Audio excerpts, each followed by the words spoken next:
এক ভয়াবহ ভাইরাসে আক্রান্ত হয়েছে গোটা পৃথিবী। মানব সভ্যতা ধ্বংসের মুখে। এই ভাইরাস মানুষকে 48 ঘন্টার মধ্যে হিংস্র আর ক্ষিপ্র জম্বিতে পরিণত করছে। এমন ভয়াবহ পরিস্থিতির মধ্যে অস্ট্রেলিয়ার গ্রামাঞ্চলের এক নদীতে একটা হাউস বোটে ভাসছে এক পরিবার শুধুমাত্র বাঁচার আশায়। কিন্তু ভাগ্যকে হার মানিয়ে তারা কি পারবে নিজেদের বাঁচাতে, নাকি তারাও হয়ে উঠবে এই ভয়ঙ্কর জম্বি ভাইরাসের পরবর্তী শিকার? তো বলছিলাম 2017 সালের মুভি কার্গোর কথা। অস্ট্রেলিয়ার এক নদী, তাতে ভেসে চলেছে একটা হাউস বোট। সেখানে রয়েছে এক পরিবার, অ্যান্ডি, তার স্ত্রী কে এবং তাদের ছোট্ট মিষ্টি মেয়ে রোজি। আসলে এর পিছনে কারণ ছিল জীবন মৃত্যুর লড়াই। পুরো শহর তখন জম্বি ভাইরাসে আক্রান্ত। এই ভাইরাসে আক্রান্ত হলে 48 ঘন্টার মধ্যে একটা সুস্থ সবল মানুষ পরিণত হতে পারে জম্বিতে। তাই নিজের পরিবারকে এই ভাইরাস থেকে বাঁচাতে অ্যান্ডি সেখান থেকে পালিয়ে আসে। কারণ যদি তারা সেই ভাইরাসে আক্রান্ত হয়ে যায় তাহলে কে দেখবে তাদের ছোট্ট রোজিকে? এই জার্নিতে শুধু তারা একা ছিল না। একটু দূরে আসতেই অ্যান্ডি লক্ষ্য করে যে নদীর কিনারায় আরও একটা পরিবার তাদের মতো শহর থেকে দূরে এসে গড়েছে এক অস্থায়ী আস্তানা। রয়েছে 2 সন্তান এবং তাদের মা বাবা। অ্যান্ডি ভাবে এই দুর্যোগের সময় তারা হয়তো একটা সঙ্গী পাবে, তাই সে তাদের সাথে কথা বলার চেষ্টা করে। কিন্তু সেই পরিবারটি মোটেই তাদের ওয়েলকাম করার জন্য প্রস্তুত তো ছিলই না, বরং লোকটা বন্দুক বের করে। আসলে তারা জানে না অ্যান্ডি নিজেও জম্বি ভাইরাসে আক্রান্ত কিনা, তাই সে কোনো রকম রিস্ক নিতে চায় না। কিন্তু কি আর করা যাবে, অ্যান্ডি ফিরে আসে নিজের কেবিনে। স্ত্রী জানায় তাদের বাকি যে পরিমাণ খাবার বেঁচে রয়েছে তা খুব তাড়াতাড়ি শেষ হতে চলেছে। কে অ্যান্ডিকে আরও বলে যে 30-40 কিলোমিটারের মধ্যে একটা শহর রয়েছে, তাদের এইবার সেইখানে যাওয়া উচিত। সেখানে বেশি মানুষ বসবাসও করে না। তাছাড়া সেখানে গেলে তারা হয়তো অনেক প্রয়োজনীয় জিনিসও সংগ্রহ করতে পারবে। তবে অ্যান্ডি পুরোপুরি নিশ্চিত না যে সেইখানে কোনো জম্বি তাদের উপর অ্যাটাক করবে না, তাই সে যেতে রাজি হয় না। এছাড়াও সে একটা ম্যাপে দেখেছে যে পুরো অস্ট্রেলিয়ার বেশিরভাগ জায়গায় জম্বি ভাইরাসে আক্রান্ত, তাই তাদের জন্য হাউস বোটে থাকায় সবথেকে সেফ। সে চায় নদী বরাবর গিয়ে তারা যদি একটা মিলিটারি বেসে পৌঁছতে পারে তবে হয়তো সেখানে তারা বিপদমুক্ত থাকবে। কিন্তু সেই বোটটা যে অতদূর যাবে তারও তো কোনো গ্যারেন্টি নেই, কারণ ফুয়েল শেষ হতে চলেছে। আবার এইদিকে রোজিরও প্রয়োজন পর্যাপ্ত পরিমাণ খাদ্য, তাই অ্যান্ডি বেরিয়ে পড়ে খাবার সন্ধানের উদ্দেশ্যে। সে একটা পরিত্যক্ত নৌকা দেখতে পায়। তার চেষ্টায় তা সফলও হলো। খুঁজে পায় আরও কিছুদিনের রসদ, কিছু খাবার এবং পানীয়। নিজের কেবিনে ফিরে এসে কে জানায় তাদের আর কোনো চিন্তা নেই। এখন তাদের কাছে মজুদ রয়েছে প্রায় 3 মাসের জন্য খাবার। তবে কের জন্য সেটাও পর্যাপ্ত নয়, তাই সে আবার নৌকায় ফিরে যাওয়ার সিদ্ধান্ত নেয়। এমনিতেও অ্যান্ডি তো বলেইছে যে সেইখানে কোনো বিপদের আশঙ্কা নেই বললেই চলে, কিন্তু বিপদ তো বলে কয়ে আসে না। সেখানে আরও কিছু জিনিস খুঁজতে যাবে আর সেই মুহূর্তে এসে শুনতে পায় একটা অদ্ভুত শব্দ, নিশ্চয়ই কোনো জম্বি। তৎক্ষণাৎ সেখান থেকে বেরোতে যাবে আর সেই মুহূর্তে জম্বিটা অ্যাটাক করে বসে। অর্থাৎ এখন সে ভয়ানক জম্বি ভাইরাসে আক্রান্ত। হাতে আছে আর মাত্র 48 ঘন্টা। দ্রুত নিজের কেবিনে ফিরে এসে একটা ঘড়ি পরে সময়ের ট্র্যাকিং রাখতে থাকে। অ্যান্ডি সবটাই জানতে পারে, যদিও তার বিশ্বাস ছিল সঠিক চিকিৎসা পেলে সে ঠিক হয়ে উঠবে। অ্যান্ডি তার ভালোবাসার মানুষকে এইভাবে হারাতে চায় না, তাই ওকে নিয়ে হসপিটালে যাওয়ার সিদ্ধান্ত নেয়। তারা উঠে আসে স্থলভাগে। চলতে চলতে দেখতে পায় পুড়তে থাকা জম্বিদের দেহ, যাদের মাথা মাটির মধ্যে পুঁতে রাখা হয়েছে। কিছু দূর রাস্তায় একটা গাড়ি চোখে পড়ল।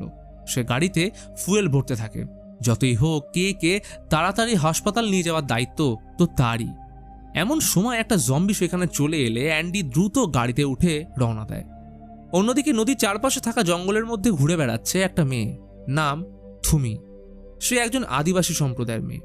সে গাছের উপর বাসা বেঁধে আছে এবং জুতোর নিচে পাতা বেঁধে চলাফেরা করে, যাতে তার পায়ের ছাপ দেখে তার মা এবং তাদের আদিবাসী কমিউনিটির কেউ তার বাসস্থান খুঁজে না পায়। আসলে তার বাবাও একজন জম্বিতে পরিণত হয়েছে, কিন্তু অ্যান্ডির মতোই তারও বিশ্বাস তার বাবা একদিন আবার সুস্থ স্বাভাবিক জীবনে ফিরে আসবে। তাই তাকে একটা গর্তের মধ্যে লুকিয়ে রেখেছে, তার মা জোসি ও অন্যদের নজর থেকে লুকিয়ে, কারণ তারা জম্বিদের আগুনে পুড়িয়ে দেয়।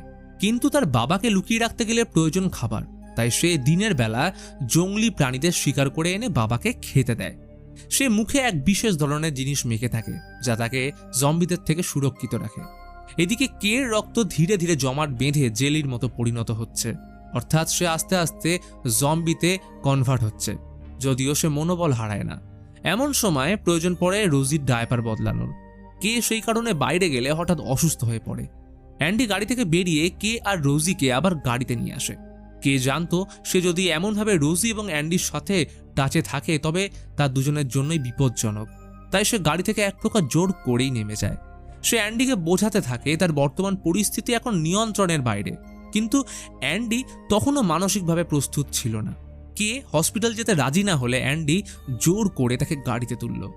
এমন সময় তাদের গাড়ির সামনে একটা জম্বি চলে এলে নিয়ন্ত্রণ হারিয়ে তাদের গাড়িটা একটা গাছে ধাক্কা খায়।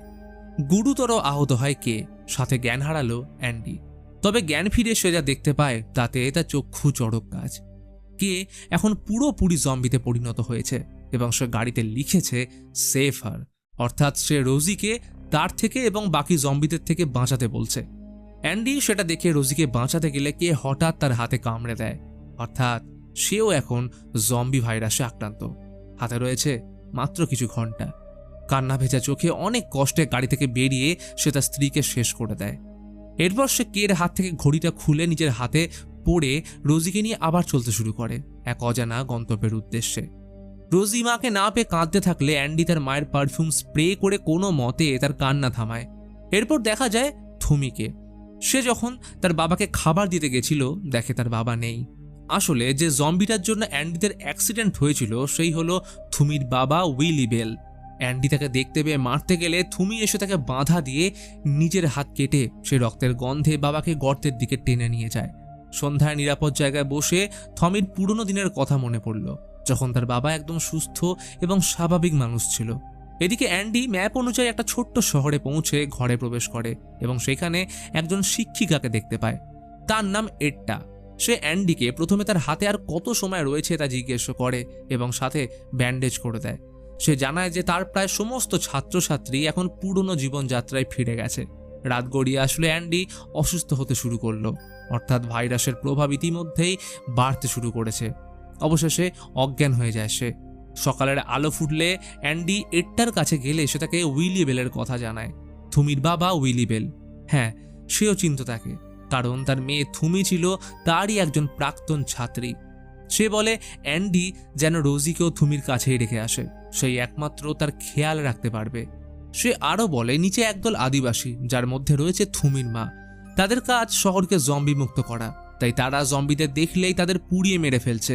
অ্যান্ডিও আর কিছুক্ষণের মধ্যেই হতে চলেছে একজন জম্বি, তাই সে যেন তাদের কাছে নিজের ক্ষতস্থান লুকিয়ে রাখে। এরটাকে বিদায় জানিয়ে আবার পথ চলা শুরু হয় ছোট্ট রোজি ও অ্যান্ডির। চড়া রোদে হেঁটে মিলিটারি বেসের কাছে পৌঁছয়। সেখানে অনেক আর্মি নিজেদের পুরোপুরি জম্বিতে পরিণত হওয়ার আগেই মাটিতে পুঁতে রেখেছে, যাতে তারা আর কারোর জন্য অভিশাপ হয়ে উঠতে না পারে। কিন্তু বিপদ এখনো শেষ হয়নি। একটা জম্বি মাটির নিচ থেকে উঠে এসে অ্যান্ডি এবং রোজিকে অ্যাটাক করতে এলে ভিক নামের এক ব্যক্তি সেই জম্বিটিকে গুলি করে তাদের বাঁচায়। কিন্তু সে একটা গর্তের মধ্যে ফেঁসে রয়েছে অনেকগুলো সিলিন্ডারের চাপে, তাই অ্যান্ডিকে বলে তাকে সেখান থেকে উদ্ধার করতে। তবে বন্দুকের গুলির আওয়াজ শুনে সেখানে আরও জম্বি আসতে শুরু করলো। অ্যান্ডি একটা গাড়ি নিয়ে ভিককে সেই গর্ত থেকে বাঁচালে তাকে গাড়িতে তুলে ভিকের ঘাঁটির দিকে রওনা দেয়, কারণ তার ঘাঁটি বাইরের সমস্ত বিপদ থেকে সুরক্ষিত। সেইখানে সে ভিকের স্ত্রী লরেনের সাথে দেখা করে, তবে সে যেন সুখী নয়। চোখে মুখে রয়েছে এক অজানা আতঙ্কের ছাপ। সে অ্যান্ডিকে জানায় পৃথিবী ঠিক হয়ে যাওয়ার পর ভিকের পরিকল্পনা রয়েছে বিভিন্ন গ্যাস মজুত রেখে পরে সেগুলো নিয়ে টাকা ইনকাম করার। এরপর অ্যান্ডি রোজিকে লরেনের কাছে রেখে ভিকের সাথে বেরোয় গ্যাস মজুত করতে। সে বেরোনোর সময় লরেনকে কের পারফিউমের বোতলটাও দিয়ে আসে, যা রোজিকে শান্ত রাখতে সাহায্য করবে। কিন্তু তারা আসলে বেরিয়েছিল শিকারে, গ্যাস জোগাড় করতে নয়। আর তাদের শিকারের বিষয়বস্তু কোনো পাখি বা প্রাণী ছিল না, ছিল একদল জম্বি। ভিক অনেকদিন ধরে একটা খাঁচার মধ্যে সুস্থ মানুষদের টোপ হিসেবে বন্দি করে সেই খাঁচার বাইরে ছড়িয়ে রাখে রক্ত। আর এই রক্তের টানে জ্ঞান বুদ্ধিহীন জম্বিরা আসে সেখানে ভিড় জমাতে। এই সুযোগে ভিক জম্বিদের মেরে তাদের কাছ থেকে বিভিন্ন দামি জিনিসপত্রগুলো সংগ্রহ করে নেয়, যাতে পৃথিবী আবার সুস্থ স্বাভাবিক রূপে ফিরে এলে সেইগুলো বিক্রি করে কিছু এক্সট্রা ইনকাম করতে পারে। আসলে কথাতেই আছে, টাকার লোভ বড় লোভ। খাঁচার কাছে আসতেই অ্যান্ডি দেখতে পায় ভিক সেখানে থুমিকেও টোপ হিসেবে বন্দি করে রেখেছে। অ্যান্ডি সবটাই বুঝতে পারে যে ভিক আসলে কোনো ভালো মানুষ নয় এবং সে যদি তার মেয়েকে জম্বিদের থেকে সুরক্ষিত রাখতে চায় তবে তাকেও ভিকের সঙ্গী হতে হবে এই কাজে। থুমির সাথে অ্যান্ডি একটা বৃদ্ধ মানুষকেও সেখানে দেখতে পায়, যে ভিকের এই নোংরা খেলার শিকার। অন্যদিকে অ্যান্ডি ফিরে আসার সাথে লরেন রোজির জামা থেকে অ্যান্ডির জমাট বাঁধা রক্ত দেখে বুঝতে পারে যে অ্যান্ডি আর কিছুক্ষণের মধ্যেই একটা জম্বিতে পরিণত হতে চলেছে। অ্যান্ডি এবং ভিক ততক্ষণে তাদের কাজ সেরে ফিরে আসে নিজের ঘাঁটিতে। লরেন যদিও ভিককে এই বিষয়ে কিছুই জানায় না। সূর্যের আলো ডুবে নেমে আসে অন্ধকার, আরও একটা রাত। অ্যান্ডি রোজিকে দেখে বুঝতে পেরেছিল সে লরেনের কাছে সুরক্ষিত থাকবে, তাই সে পৃথিবী ও নিজের যন্ত্রণা থেকে নিজেকে মুক্তি দেওয়ার সিদ্ধান্ত নেয়। পুরো ঘটনাটা দূর থেকে দেখতে পেয়ে লরেন রোজিকে নিয়ে সেখানে আসে। অ্যান্ডি রোজির দায়িত্বভার লরেনকে দিয়ে নিজেকে শেষ করে দিতে চায়। লরেন জানায় সে এইখানে থেকে রোজির দায়িত্বভার পালন করতে পারবে না, কারণ অ্যান্ডির কাছে এখনো প্রায় 20 ঘন্টা মতো সময় রয়েছে, তাই তাদের উচিত এই জায়গা থেকে অন্য কোথাও চলে যাওয়ার। আসলে ভিককে অ্যান্ডি এতক্ষণ ধরে লরেনের হাজবেন্ড ভেবে এসেছিল। সে আসলে কিন্তু তার হাজবেন্ড নয়। আদতে সে তার আসল হাজবেন্ডকে গ্যাস প্ল্যান্টে মেরে ফেলে লরেনকে তার কাছে বন্দি করে রাখে। অ্যান্ডি সেই পরিবারের কথা লরেনকে জানায়, যারা নদীর কিনারায় অস্থায়ী বসবাস গড়ে তুলেছে, এবং অ্যান্ডির বিশ্বাস লরেন রোজিকে নিয়ে সেখানে গেলে তারা সুরক্ষিত থাকবে। ততক্ষণে ভিকও সেখানে চলে আসে তাদের পরিকল্পনার 12টা বাজাতে। সে অ্যান্ডিকে মারধর করে খাঁচায় ভরে রাখে। সেখানে তার সঙ্গী হয় থুমি। অ্যান্ডিকে দেখে থুমি ভয় পায়, কারণ সে তো কালই তাকে ভিকের সাথে দেখেছিল। যদিও সময়ের সাথে অ্যান্ডি ও থুমি বেশ ভালো বন্ধু হয়ে ওঠে। তারা একসাথে সেই খাঁচা থেকে বেরোনোর সিদ্ধান্ত নেয়। তবে এইখানে থুমির একটা শর্ত রয়েছে। অ্যান্ডিকে তাদের সাথে সে বৃদ্ধ মানুষকে উদ্ধার করতে হবে, থুমির কাছে যার পরিচয় ম্যাজিক ম্যান হিসেবে। অ্যান্ডি থুমির শর্তে রাজি হয়ে যায়। তারা ভিকের টোপ হিসেবে ব্যবহার করা মাংসগুলোকে একটা দড়ির মাধ্যমে বেঁধে তার জম্বিদের সামনে ফেলে দিলে এই টানাটানির জেরে দরজার শিকল খুললে অ্যান্ডি এবং থুমি খাঁচা থেকে নিরাপদে বেরিয়ে আসে। ভিকের সেই ঘাঁটি থেকে পালানোর সময় তারা লরেন ও রোজিকেও তাদের সাথে নেয়। অতি সাবধানে তারা পালানোর চেষ্টা করলেও ভিক আবার জেগে যায়। সে অ্যান্ডিকে গুলি করে মারতে গেলে তাকে বাঁচতে লরেন সামনে চলে আসে এবং ভিকের গুলিতে সে মারা যায়। কিন্তু ভিক তাদের পিছু ছাড়ে না। পরদিন সকালে অ্যান্ডি বেরিয়ে পড়ে নদীর কিনারায় থাকা সেই পরিবারটিকে খুঁজতে, আর থুমি বেরিয়ে যায় সে বৃদ্ধ মানুষ অর্থাৎ ম্যাজিক ম্যানকে খুঁজে বের করতে, কারণ তারা যখন তাকে উদ্ধার করতে তার খাঁচার কাছে গেছিল সে তখন সেখানে ছিল না। অ্যান্ডি তাকে এই ম্যাজিক ম্যান নিয়ে প্রশ্ন করলে সে জানায় সে বৃদ্ধ যে কোনো মানুষকে সুস্থ করে তুলতে পারে, অথবা মানুষের মধ্যে হারিয়ে যাওয়া আত্মাকে ফিরিয়েও আনতে পারে। আসলে থুমির বিশ্বাস ছিল তার বাবা তার আত্মা হারিয়ে ফেলেছে, এবং সে বৃদ্ধ মানুষটির সংস্পর্শে এলে তার বাবা আবার আগের মতোই সুস্থ হয়ে উঠবে।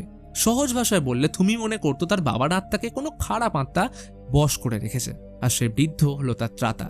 অ্যান্ডি জানতো থুমি এখনো বিশ্বাস করে উঠতে পারছে না যে তার বাবা আর কোনোদিন তাকে ভালোবাসতে পারবে না। সে এখন একজন অনুভূতিহীন জম্বি। অ্যান্ডি তাকে অনেক বোঝানোর চেষ্টা করলেও থুমি কিছুতেই বিশ্বাস করে না। থুমি রেগে চলে যায় সেখান থেকে। তবে গিয়ে সে যা দেখে সেটা তাকে পুরোপুরি চূর্ণ বিচ্ছিন্ন করে দেয়। সে দেখল তার মা এবং বাকি লোকেরা ইতিমধ্যে উইলিকে মেরে গাছের মধ্যে বেঁধে রেখেছে, কারণ তারা মনে করে মৃতদেহ নিচে থাকলে অশুভ আত্মা তাদের বডি ক্যাপচার করে নিতে পারে। অ্যান্ডি সেখানে আসলে সে অ্যান্ডিকে দেখা মাত্র এইসবের দোষ দিয়ে দেয় এবং তাকে সাহায্য করতে রাজি হয় না। কিছু দূর আসার পরেই অ্যান্ডি আবার অসুস্থ বোধ করলে সেও বাকিদের মতো নিজেকে মাটির নিচে পুঁতে ফেলতে চায়। রোজি তা দেখে কান্না শুরু করলে থুমি আবার তাদের কাছে ফিরে আসে। অ্যান্ডি রোজি ও থুমিকে নিয়ে নদী পেরিয়ে সেই পরিবারটির কাছে যায়। তারা সেইখানে একটা ক্যারাভ্যানের মধ্যে পৌঁছে দেখে সেই পরিবারটি একটা বার্থডে পার্টি আয়োজন করেছিল। সেখানে পড়ে রয়েছে প্রচুর ফ্রেশ খাবার, যদিও ক্যারাভ্যানটা ছিল সম্পূর্ণ খালি। অ্যান্ডি থুমিকে ক্যারাভ্যানের মধ্যে রেখেই রোজিকে নিয়ে সেই পরিবারের কাছে পৌঁছলে তারা জানায় অ্যান্ডি চাইলে তাদের ক্যারাভ্যান এবং গাড়ি নিয়ে যেতে পারে, কারণ সেই ব্যক্তিটিও জম্বির কামড় খেয়েছে এবং সে তার পুরো পরিবারকে গুলি করে শেষ করে ফেলার আগে অ্যান্ডিকে বলে রিভলভারের বাকি দুটো গুলি যেন সে নিজে ইউজ করে। সে তাদের কথা না শুনে কিছু দূর রাস্তা পেরিয়ে এলে গুলির আওয়াজ শুনতে পায়, অর্থাৎ সেই ব্যক্তিটি তার পুরো পরিবারকে শেষ করে দিয়েছে। থুমিও সেই গুলির আওয়াজ শুনতে পেলে সে দ্রুত অ্যান্ডি এবং রোজির কাছে ফিরে আসে। থুমি অ্যান্ডিকে বলে সে আবার তার মা তার কমিউনিটির কাছে ফিরে যাবে। অ্যান্ডি এবং রোজিও যাবে তার সাথে। থুমি রোজিকে জম্বিদের হাত থেকে বাঁচাতে তার গালেও সেই বিশেষ জিনিসটা লাগিয়ে দেয় এবং রওনা দিল গন্তব্যের দিকে। নিশ্চিত মৃত্যুকে চোখের সামনে দেখেও তখনও মনোবল হারায়নি অ্যান্ডি। একটা রেলওয়ে টানেলের মধ্যে দিয়ে তাদের এখন পেরোতে হবে, কিন্তু এই টানেলেও ছিল অসংখ্য জম্বি, যদিও তারা তাদেরকে স্পর্শ করতে পারে না। তবে সেইখানে জম্বিবাতে আরও একটা বিপদ তাদের জন্য ঘাপটি মেরে অপেক্ষা করছিল, আর সে হলো ভিক। সে অ্যান্ডিকে আক্রমণ করে এবং থুমির থেকে রোজিকে নিয়ে চলে গেলে সে মাথায় আঘাত পায়।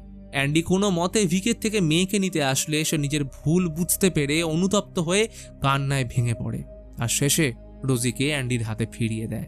অ্যান্ডি কোনো মতে থুমির জ্ঞান ফিরিয়ে আনলেও সে চলার অবস্থায় থাকে না। কিন্তু থুমিকে পৌঁছতে হবে তার মায়ের কাছে, তাই হাল ছাড়ল না।